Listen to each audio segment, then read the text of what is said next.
ಮಾಜಿ ಪ್ರಧಾನಿ ದೇವೇಗೌಡರ ಪತ್ನಿ ಚೆನ್ನಮ್ಮ ವಿಧಿವಶರಾಗಿರ್ತಕ್ಕಂಥದ್ದು. ಹೊಳೆನರಸೀಪುರದ ಹರದನಹಳ್ಳಿಯಲ್ಲಿ ನಾಳೆ ಅಂತ್ಯಕ್ರಿಯೆ ನಡೆಯಲಿದೆ. ನಾಳೆ ಬೆಳಗ್ಗೆವರೆಗೂ ಕೂಡ ಹೊಳೆನರಸೀಪುರದ ಹರದನಹಳ್ಳಿಯಲ್ಲಿ ಸಾರ್ವಜನಿಕ ದರ್ಶನಕ್ಕೆ ಅವಕಾಶ ಮಾಡಿಕೊಡಲಾಗುತ್ತೆ. ನಾಳೆ ಮಧ್ಯಾಹ್ನ ಮಾವಿನಕೆರೆ ಬೆಟ್ಟದ ತಪ್ಪಲಿನಲ್ಲಿ ಅಂತ್ಯಕ್ರಿಯೆಗೆ ಸಿದ್ದತೆಗಳನ್ನು ಮಾಡಿಕೊಳ್ಳಲಾಗಿದೆ.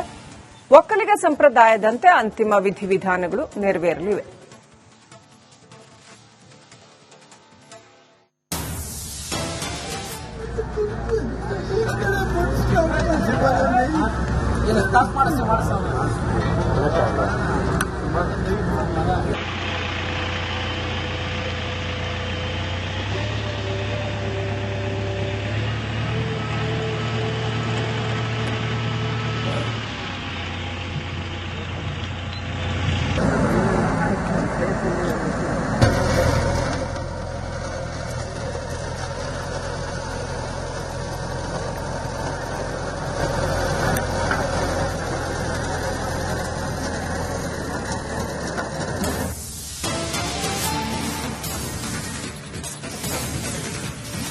ಹೊಳೆನರಸೀಪುರದ ಹರದನಹಳ್ಳಿಯಲ್ಲಿ ಅಂತ್ಯಕ್ರಿಯೆ. ಮಾವಿನಕೆರೆ ರಂಗನಾಥಸ್ವಾಮಿ ಬೆಟ್ಟದ ತಪ್ಪಲಿನಲ್ಲಿ ಚೆನ್ನಮ್ಮ ಅವರ ಅಂತ್ಯಕ್ರಿಯೆ ನೆರವೇರಲಿದೆ.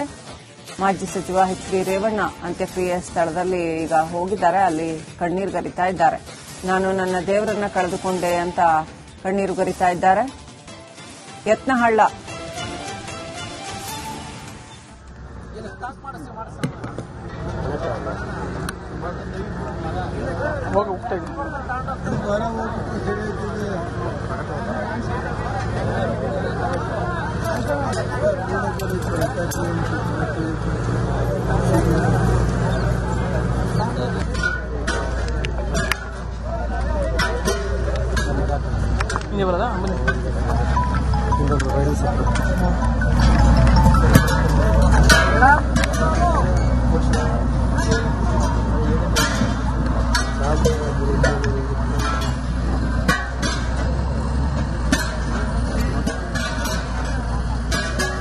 ನಾಳೆ ಚೆನ್ನಮ್ಮ ಅವರ ಅಂತ್ಯಕ್ರಿಯೆ ಆಗುತ್ತೆ. ಈಗ ಮಾಜಿ ಸಚಿವ ರೇವಣ್ಣ ಅವರನ್ನ ಮಾತಾಡ್ಸೋಣ. ಸರ್, ಎಷ್ಟೊತ್ತಿಗೆ ನಾಳೆ ಇದು ಮಾಡ್ತೀರಾ? ಮತ್ತೆ 12:30ಯಿಂದ 4 ಗಂಟೆವರೆಗೆ 4 ಗಂಟೆ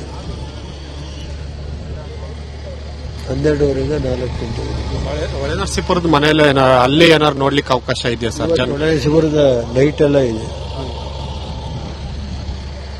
ತಾಯಿಯವ್ರ ಬಗ್ಗೆ ಏನ್ ಹೇಳ್ತೀರಿ ಸರ್? ಅವರಿಗಾಗಿ ಅವ್ರ ಊರಲ್ಲಿ ಶಾಲೆನೆ ಕಟ್ಸಿದೀರಾ. ನಾವು ಈಗ ನೋಡ್ಕೊಂಡ್ ಬಂದ್ವಿ, ಆ ಶಾಲೆನ ಸೋರ್ತಾ ಇದೆ ಅನ್ನೋ ಕಾರಣಕ್ಕಾಗಿ ಒಂದು ಹೊಸ ಬಿಲ್ಡಿಂಗ್ ಕಟ್ಟಿದೀರಾ. ಮತ್ತೆ ಯಾವಾಗ್ಲೂ ಅವರಿಗೆ ಅವರು ಹಿಂದೆ ಇದ್ದಾಗ್ಲೂ ನೀವು ಪೂಜೆ ಮಾಡಿ ದೇವ್ದೆ ಕಳ್ಕೊಂಡ್ಬಿಟ್ಟೆ ಸರ್. ನಿಮ್ ದೇವ್ರು ಹೋಯ್ತು ತಾಯಿ.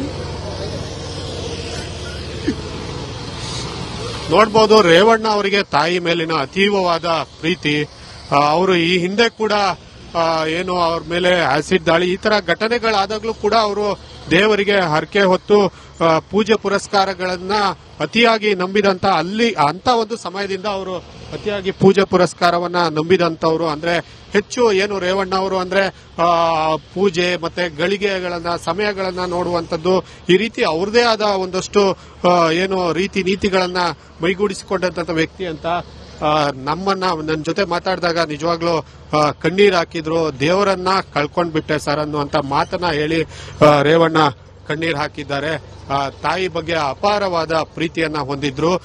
ಹರದನಹಳ್ಳಿ ಏನು ದೇವೇಗೌಡರ ಹುಟ್ಟೂರಾದ ಹರದನಹಳ್ಳಿಯ ಮಾವಿನಕೆರೆ ಬೆಟ್ಟದ ತಪ್ಪಲಿನಲ್ಲಿ ಏನು ಅವರ ಅಂತ್ಯ ಸಂಸ್ಕಾರವನ್ನ ಮಾಡಲಿಕ್ಕೆ ಖುದ್ದು ರೇವಣ್ಣ ಅವರೇ ಬಂದು ನಿಂತು ಕಾರ್ಯವನ್ನ ಮಾಡ್ತಾ ಇದ್ದಾರೆ. ಎಲ್ಲವನ್ನ ಕೆಲಸಗಳನ್ನ ಮಾಡಿಸ್ತಿದ್ದಾರೆ. ಹಾಗೆ ರೇವಣ್ಣ ಕುಟುಂಬಕ್ಕೆ ಸೇರಿದ ಈ ಜಾಗ ಏನಿದೆ ನೋಡಬಹುದು. ಇಲ್ಲಿ ಇದ್ದಂತಹ ತೆಂಗಿನ ಮರಗಳನ್ನು ಕೆಲವನ್ನ ಬೇರೆಡೆಗೆ ಸ್ಥಳಾಂತರ ಮಾಡಿ ಅವನ್ನೆಲ್ಲ ತೆಗೆದು ಸುಮಾರು 10-12 ಏನು ಈ ಎಕರೆ ಜಾಗದಲ್ಲಿ ಚೆನ್ನಮ್ಮ ಅವರ ಅಂತ್ಯಕ್ರಿಯೆಗೆ ಸಕಲ ಸಿದ್ಧತೆಯನ್ನ ಮಾಡಲಾಗ್ತಿದೆ.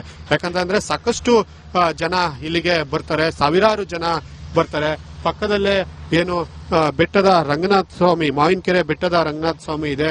ಈ ಒಂದು ತಪ್ಪಲಿನಲ್ಲಿ ಬರುವಂತಹ ಈ ವಿಶಾಲವಾದ ಒಂದು ಸ್ಥಳದಲ್ಲಿ ಅವರ ಅಂತ್ಯಕ್ರಿಯೆ ಅವರ ಹೊಲದಲ್ಲಿ ನಾಳೆ ವಿಧಿವಿಧಾನವಾಗಿ ನಡೆಯಲಿದೆ.